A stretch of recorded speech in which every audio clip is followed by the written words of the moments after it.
We all remember this, okay? It was my first ever regular season watch party on the Ravens Rundown, and it was excruciatingly frustrating.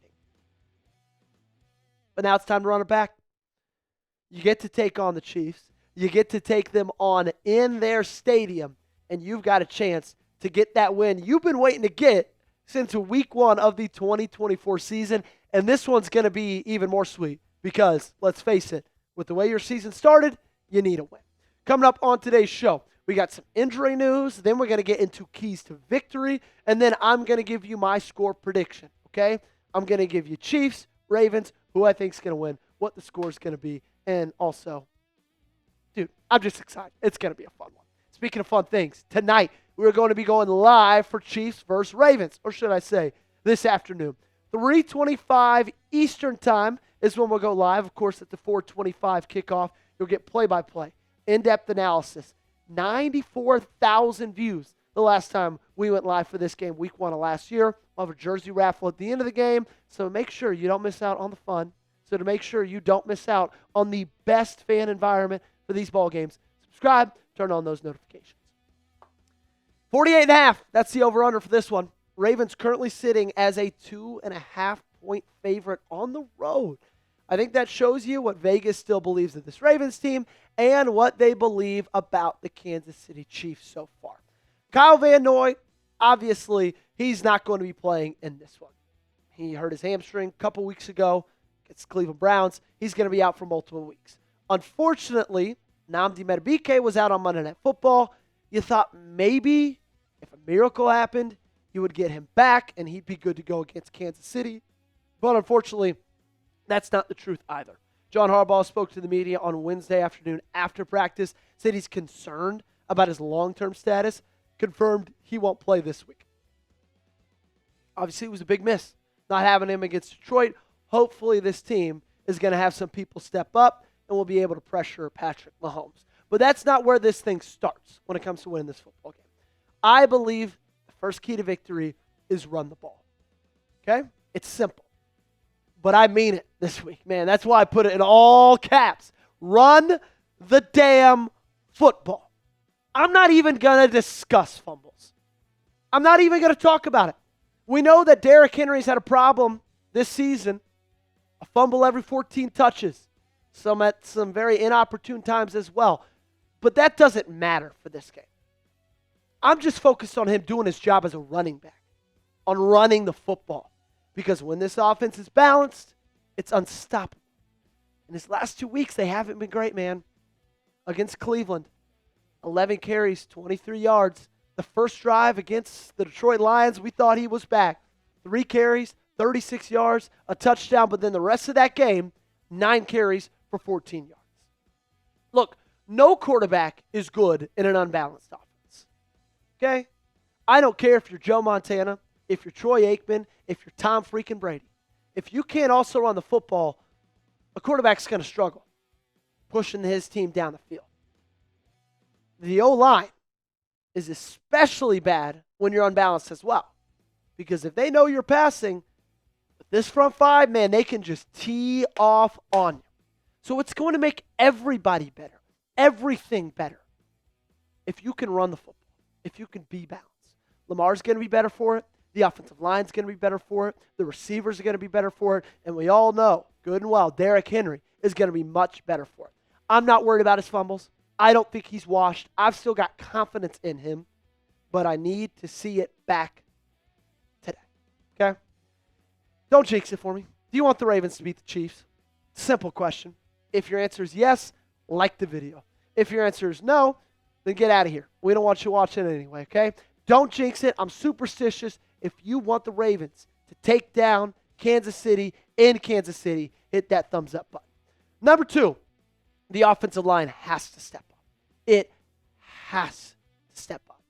There's no ifs, ands, or buts about it. The film was pretty diabolical for pretty much everybody on that starting 5. There were multiple times where Lamar Jackson was at the top of his drop, and this one's on a rollout to the right, and a guy like Aiden Hutchinson is already out of his block. That's against Ronnie Stanley and Andrew Voorhees. And then this next clip, that one's against Roger Rosengarten. Lamar Jackson, top of his three-step drop. Aiden Hutchinson's already running free.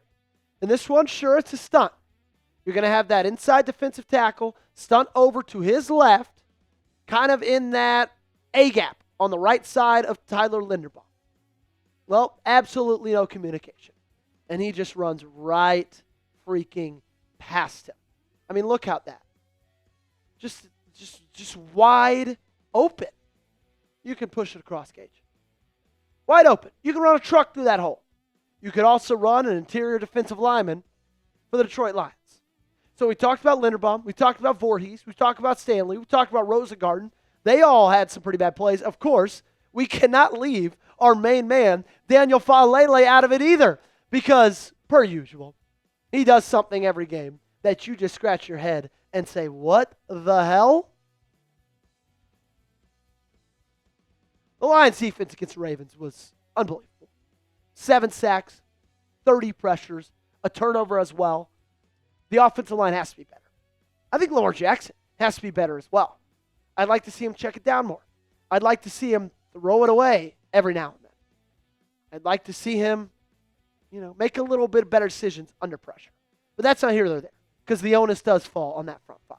Now, the good thing is, the Chiefs, who we've seen over their Super Bowl runs, have had unbelievable defensive lines. They've taken a little bit of a step back over the last season. So I think that is something very, very good that this team can hang their hat on. And honestly, it's one of those things to say, even though they've got Karlaftis, even though they've got Chris Jones, seems like Father Time has caught up to each of those guys, especially Jones. So this is going to be a really, really good chance for the offensive line to have a bounce-back game against Kansas City. I got an awesome deal for you, okay? I got a ton left to cover when it comes to this game. But before that, make sure you go to chatsports.com/purple hoodie to get this Baltimore Ravens hoodie today. Look, when I go to a game and I'm in M&T Bank Stadium, well, I don't go anymore because I'm live on YouTube for all of them. Make sure you guys hang out with me later today. But when I used to go to games, I loved walking around the pro shop. Unfortunate thing, everything there, super expensive. If you go to chatsports.com/purple hoodie, you'll find a hoodie, not very expensive at all, okay? Massive sale going on. chatsports.com/purple hoodie. The link's in the comments. It's also in the description of today's video. Head there today to take advantage of it. Number 3, you have to have discipline in the pass rush. This one's huge, okay? Because the pass rush needs to be better. But I think when it comes to Mahomes, having discipline is almost better than being dominant. Because the Chiefs are talent deficient, and I know that's crazy to call the Kansas City Chiefs talent deficient, but they are. Mahomes often feels the urge to make things happen by himself. Now, to Patrick Mahomes' credit, he's one of the best in the National Football League in doing just exactly that. You can't let him hurt you. You can't let him slide around, extend plays, because that's what his receivers and pass catchers, Travis Kelce, that's what they're so good at, is they're in that scramble mode. He exits the pocket. Travis Kelce and him have done this 1,000,000 times over. He stops his route. He just goes and gets open. It's what Zay Flowers is so good at as well with Lamar Jackson. You can do everything right, and he can still burn. So you have to keep gap integrity, okay? You don't need to sack him 8 times. That'd be phenomenal. I'd sign up for that today. But at the end of the day, all I need you to do is keep your gaps, make some plays when they're there, and keep him contained. Keep him in the pocket. Keep him from extending these plays. Because if you do that, I think you're going to be able to keep a lot in front of you. He's had a pretty good season so far. Some ebbs, some flows. Again, he doesn't have the best talent on his roster, but still, he's Patrick Mahomes at the end of the day. This needs to change, okay? You have to be able to get to him. You have to be able to pressure him. And you didn't do that against Detroit. And it's obvious right there. A pass rush win rate is what percentage of your pass rushes do you win in the first 2.5 seconds. All of these are under 18. 5 of them are under 6. 4 of them are under 6. It's not good enough, guys. It's not good enough. It needs to change.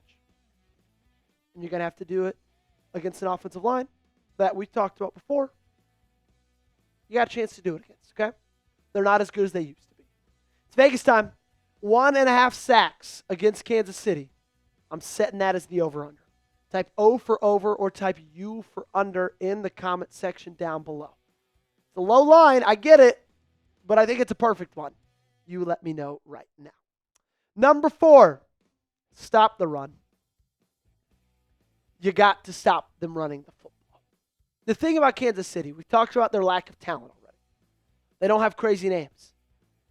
But if they're balanced, if Isaiah Pacheco can run the football, they can hurt you. Because those guys, it's a little bit easier for them to get wide open, right?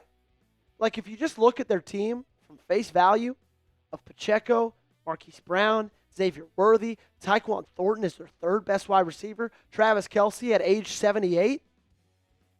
If you stop them from running, you're going to have to make those guys make plays on you. An injured Xavier Worthy, an old Marquise Brown, and Tyquan Thornton. The one game they played their best offensively was against Los Angeles. And I believe the reason they played so well offensively is because they were able to run the ball. 70 carries, 98 yards, 5.8 yards a carry, and a touchdown. Now, Patrick Mahomes was their leading rusher that game. So, again, a lot of that comes back to number 3. Be disciplined in your pass rush. But still, regardless, you got to take away that side of the football. What's your score prediction for Chiefs versus Ravens? I'm about to have mine after my 5th key to victory. So, probably about 2 minutes. You get yours down below before me, though, okay? I'm not going to cheat. I'm not going to look at it. It's impossible for me to do so. You don't cheat on mine either and cast your vote. Number 5, and you've heard me say this before. I believe it's my 3rd time putting this on my keys to victory. And the reason I'm going to continue to do that is because if they would have done this in games past, they would have won. But they didn't. Make the play late. I know the Chiefs well enough.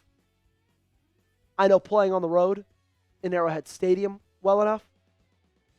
This game's most likely going to come down to the wire. Given the football that you've played this season, I think it's fair for me to assume that this game's going to come down to the wire. And if that's the case, the winner of this game is going to be who makes the play. Who can get that first down? Who can make that stop on defense? Who can make that big throw? Who can make that big catch? Who can force a turnover? Who can not fumble the football? You get what I'm saying, Derrick Henry. That's what it's going to come down to. Either you're going to have the ball in your hands with a chance to ice it or a chance to take the lead. Just like you did against Detroit twice. You had the ball in your hands down 4. Then you had the ball in your hands down 7. Both of those late in the 4th quarter. You couldn't score. Hell, you couldn't even cross the 50. Or your defense is going to be out there. Kansas City's going to have the ball in their hands to tie it. They're going to have the ball in their hands to ice it. They're going to have the ball in their hands to take the lead. Can you stop them? That's what this ball game is going to come down to at the end of the day. Making the play late. I think the Ravens get right. I do. I think they win this ball game. I think it's close. I think it's low scoring. I think it's 24-20. And I think they get back to 500, send the Chiefs down to 1-3. If they don't, man, I'll tell you this, Gage, we're going to have some conversations. Speaking of conversations, I love when you guys follow me on social media and we got a little good back and forth. The easiest way to do that is find me on Twitter, tweet at me, DM me. My DMs are open. You can find me there at Joey Petersen 8 or hit me up on Instagram at Joey Petersen 8 as well, right over there. If you haven't yet, make sure you subscribe to the channel.